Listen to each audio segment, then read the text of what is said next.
తన phone tapping వ్యవహారంలో ప్రధాన నిందితుడు ప్రభాకర్ రావు తెలంగాణలోని ఓ ఉన్నతాధికారికి నేరుగా ఫోన్ చేసినట్లు తెలుస్తోంది. క్యాన్సర్ చికిత్స కోసమే అమెరికా వెళ్లినట్లు చెప్పినా జూన్ లేదా జూలైలో తిరిగి హైదరాబాద్ వస్తానని తెలిపినట్లు సమాచారం. అయితే ప్రస్తుతం ప్రభుత్వం చెప్తే మీరెలా పనిచేస్తున్నారో గతంలో ప్రభుత్వం చెప్పినట్లే తాను కూడా పనిచేసినట్లు ప్రభాకర్ రావు వెల్లడించినట్టు తెలుస్తోంది. అదే సమయంలో ఎంతైనా మనం పోలీసులం, మనమంతా ఒకటే కదా, ఇళ్లలో ఎందుకు సోదాలు చేస్తున్నారని ప్రభాకర్ రావు విజ్ఞప్తి చేసినట్టు తెలుస్తోంది. అయితే ప్రభాకర్ రావు ప్రశ్నలకు ఉన్నతాధికారి సున్నితంగా సమాధానం ఇచ్చినట్లు తెలుస్తోంది.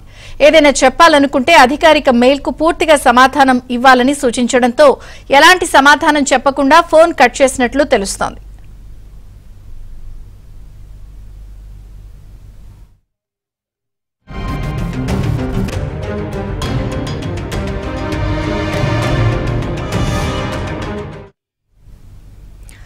ఫోన్ ట్యాపింగ్ వ్యవహారం ప్రస్తుతం సంచలనంగా మారింది. తెలంగాణలో ఈ ఫోన్ ట్యాపింగ్ వ్యవహారానికి సంబంధించి టచ్ లోకి ప్రభాకర్ రావు వచ్చినట్టు తెలుస్తోంది. అమెరికా నుంచి ఓ ఉన్నతాధికారికి ఫోన్ లో మరిన్ని వివరాలు మా ప్రతినిధి శశిని అడిగి తెలుసుకుందాం. శశి, ఫోన్ ట్యాపింగ్ వ్యవహారంలో చాలా కీలకమైనటువంటి పరిణామాలు చోటు చేసుకుంటూ ఉన్నాయి.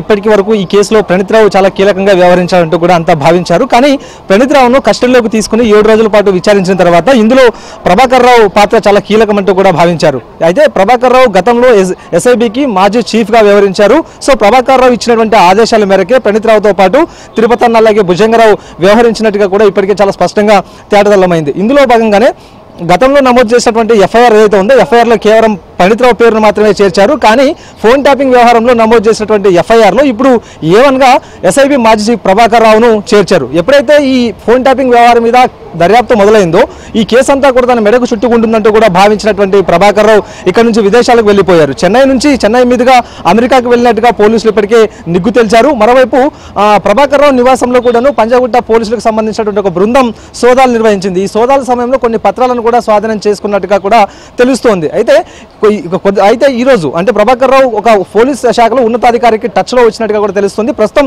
జరుగుతున్నటువంటి పరిణామాలన్నింటినీ చూసినటువంటి ప్రభాకర్ రావు ఒక ఉన్నతాధికారికి కాల్లో టచ్ లోకి వచ్చారు. ప్రస్తుతం ప్రభుత్వం చెప్తే మీరు ఏ విధంగా అయితే పనిచేస్తూ ఉన్నారో గతంలో ఆ ప్రభుత్వం చెప్పినప్పుడు మేము కూడా అదే తరహాలో పనిచేసాం తప్ప ఎక్కడా కూడా మా స్వలాభం కోసం పనిచేయలేదంటూ కూడా ఆయన ఫోన్లో ప్రస్తావించినట్టుగా కూడా తెలుస్తోంది.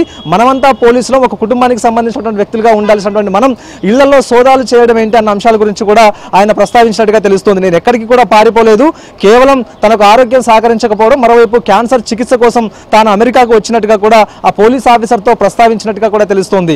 జూన్ లేదా జూలై నెలలో తాను ఖచ్చితంగా హైదరాబాద్ తిరిగి వస్తానంటూ కూడా ఆయన చెప్పినటువంటి సందర్భం కూడా ఉంది. అయితే ఇవన్నీ విన్నటువంటి ఆ పోలీస్ ఉన్నతాధికారి మాత్రం ఖచ్చితంగా ఏదైనా చెప్పాలి అనుకుంటే మాత్రం ఇప్పటి వరకు ఏదైనా జరిగేటువంటి పరిణామాల అంశాల గురించి కూడా వివరణ ఇవ్వాలంటే మాత్రం అధికారిక ఈమెయిల్కు సమాచారం ఇవ్వాలంటూ కూడా ఆ అధికారి చెప్పినట్టుగా తెలుస్తుంది. దీంతో మిన్నుకుండిపోయినటువంటి ప్రభాకర్ రావు ఆ వెంటనే ఫోన్ కట్ చేసినట్టుగా తెలుస్తుంది. సో మొత్తానికి మాత్రం ఈ యొక్క వ్యవహారంలో ప్రభాకర్ రావు పాత్ర చాలా కీలకమంటూ కూడా ఇప్పటికే పోలీసులు భావించారు. ప్రధానంగా ప్రణీత్ రావు, తిరుపతి అన్న అలాగే భుజంగరావు ఈ ముగ్గురిని అరెస్ట్ చేసిన తర్వాత ఇంకా మరికొంతమందికి కూడా నోటీసులు ఇచ్చి వారిని కూడా విచారణ పిలుస్తామంటూ ఇప్పటికే చెప్తూ ఉన్నారు. ఈ క్రమంలోనే ఇక ఎఫ్ఐఆర్లో ఏవన్గా ప్రభాకర్ రావును చేర్చడం సంచలనంగా మారిందంటూ కూడా చెప్పుకోవచ్చు. సో గతంలో ప్రభుత్వాలు చెప్పినట్టుగానే తాము నడుచుకున్నాం తప్ప ఎక్కడా కూడా మేము స్వలాభం కోసం పనిచేయలేదంటూ కూడా ఆయన పోలీసుల ముందు చెప్పుకొచ్చేటటువంటి ప్రయత్నం అయితే చేశారు. సో ఏదేమైనప్పటికీ పోలీసులు మాత్రం ఈ అంశాన్ని చాలా సీరియస్గా తీసుకున్నారు. ఎందుకంటే కేవలం రాజకీయ నాయకులకు సంబంధించినటువంటి ఫోన్లను మాత్రమే కాకుండా రియల్టర్లు, తర్వాత వివిధ రకాల వ్యాపారస్తులకు సంబంధించినటువంటి ఫోన్లతో పాటు హవాలా వ్యాపారులకు సంబంధించినటువంటి ఫోన్లను కూడా ఇప్పటికే ట్యాప్ చేశారు. వారి వ్యక్తిగతకు సంబంధించినటువంటి సమాచారం అంతటినీ కూడా ఇప్పటికీ వీరంతా విన్నట్టుగా తెలుస్తుంది. అయితే ఆ వ్యక్తిగత సమాచారాన్ని సేకరించి వారి కాల్ డేటాలను కూడా సేకరించి వాటి ద్వారా ఏదైనా లబ్ధి పొందారా అన్న అంశాల గురించి కూడా ప్రస్తుతం ఇప్పుడు పోలీసులు దర్యాప్తు చేయబోతున్నారు. సో మొత్తానికి ఇప్పటికే ప్రభాకర్ రావుకు సంబంధించి లుకౌట్ నోటీసులను కూడా జారీ చేశారు. సో జూన్ లేదా జూలై నెలలో తాను తిరిగి వస్తానంటూ కూడా ఇప్పటికే పోలీసులు స్పష్టం చేసినటువంటి నేపథ్యంలో ఇక పోలీసులు ఏ విధమైనటువంటి స్టెప్ తీసుకోబోతున్న అంశాల గురించి వేచి చూడాలి.